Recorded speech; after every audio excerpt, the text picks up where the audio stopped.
नमस्कार। एमएस किसान सहयोग में आपका स्वागत है। मैं हूं आपके साथ हन्नान सर।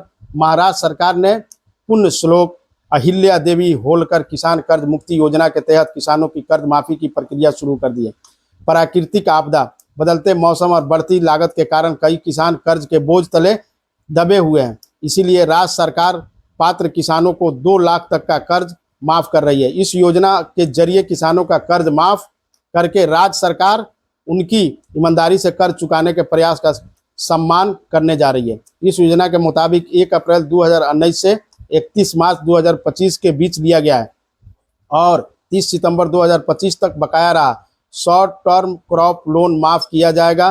पुण्य श्लोक अहिल्या देवी होलकर किसान कर्ज मुक्ति योजना के प्रावधान के मुताबिक समय पर कर्ज चुकाने वाले पात्र किसानों को 50,000 तक का प्रोत्साहन लाभ मिलेगा। जिन किसानों का पात्र कर्ज 2 लाख से अधिक है उनके लिए OTS यानी वन टाइम सेटलमेंट की सुविधा भी उपलब्ध है। पुण्य श्लोक अहिल्या देवी होलकर किसान कर्ज मुक्ति योजना का लाभ राज्य के 56 लाख से अधिक किसानों को मिलेगा। इसके लिए 36,585 लाख का प्रावधान किया या योजना के क्रियान्वयन पूरी तरह से ऑनलाइन माध्यम से किया जाएगा। इसके लिए किसानों को बायोमेट्रिक या पहचान सत्यापन कराना जरूरी है। इस योजना से किसानों को आर्थिक राहत देने, खेती को बढ़ावा देने और समृद्ध महाराष्ट्र के निर्माण में मदद मिलेगी। कर्ज मुक्ति के इस प्रक्रिया को लागू करने के लिए कई चरणों में काम किया जा रहा है। यह पूरी प्रक्रिया ऑनलाइन और तेज गति से की जा रही है। मुख्यमंत्री देवेंद्र फडणवीस ने विधान भवन में पुण्य श्लोक अहिल्या देवी होलकर किसान कर्ज माफी योजना 2026 की योजना पुस्तिका, रोजगार गारंटी विभाग की महारोजगार पुस्तिका और मराठी भाषा विभाग की अभिजात मराठी पुस्तक का विमोचन किया। इस अवसर पर उप मुख्यमंत्री सुनेत्रा पवार, मंत्री चंद्रशेखर बावनकुले, मंत्री गिरीश महाजन सहित मंत्रिमंडल के अन्य सदस्य और अधिकारी उपस्थित थे। महाराष्ट्र महिला शेतकरी सक्षमीकरण विधेयक 2026 विधानसभा में सर्वसम्मति से पारित कर दिया गया है। इस विधेयक के माध्यम से महिला किसान को आधिकारिक पहचान, महिला किसान प्रमाण पत्र के साथ साथ कृषि योजनाएं, प्रशिक्षण, बीमा, ऋण, बाजार कौशल विकास और उद्यमिता के अवसर अधिक आसानी से उपलब्ध होंगे। विधेयक का समर्थन करते हुए उप मुख्यमंत्री सुनेत्रा अजित पवार ने कहा कि यह पहल महिला किसानों के श्रम, सम्मान और अधिकार के लिए ऐतिहासिक न्याय है। उन्होंने कहा कि महाराष्ट्र इस माध्यम से महिला किसानों को पहली बार स्वतंत्र किसान के रूप में कानूनी पहचान और सम्मान देने वाला देश का पहला राज्य बनेगा।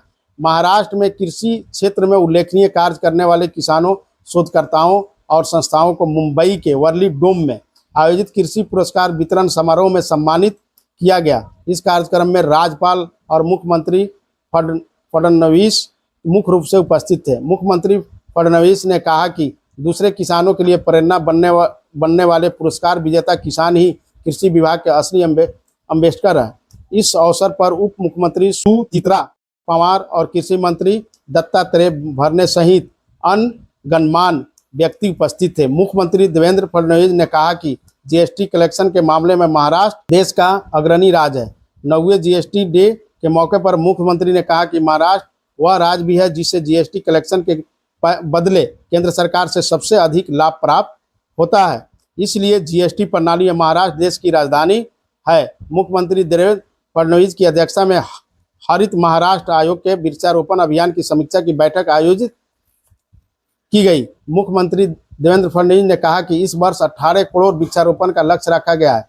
मुख्यमंत्री देवेंद्र फडणवीस ने पालघर में वार्ड बंदरगाह और बुनियादी ढांचा परियोजनाओं के निर्माण का निरीक्षण किया। मुख्यमंत्री ने मुंबई अहमदाबाद बुलेट ट्रेन परियोजना, देश के पहले प्रस्तावित ऑफशोर हवाई अड्डे की जगह मुंबई दिल्ली एक्सप्रेसवे पर मुंबई बड़ोदरा जंक्शन, उत्तरासी लिंक और नारिंगी क्रीक ब्रिज परियोजना का भी निरीक्षण किया।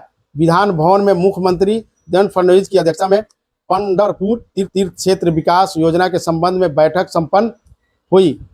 पंढरपुर तीर्थ क्षेत्र विकास योजना नगर विकास विभाग के माध्यम से लागू की जाएगी। मुख्यमंत्री फडणवीस ने स्पष्ट किया कि स्थानीय लोगों के हितों के संरक्षण, पुनर्वास और रोजगार सृजन को प्राथमिकता दी जाएगी। इस अवसर पर उप मुख्यमंत्री एकनाथ शिंदे और सुमित्रा पवार सहित प्रमुख गणमान्य व्यक्ति उपस्थित थे। उप मुख्यमंत्री एकनाथ शिंदे ने लाखों वारकारियों की सुख सुविधाओं की समीक्षा की और संबंधित विभाग को आवश्यक कार्रवाई के आदेश दिए। जय जवान जय किसान।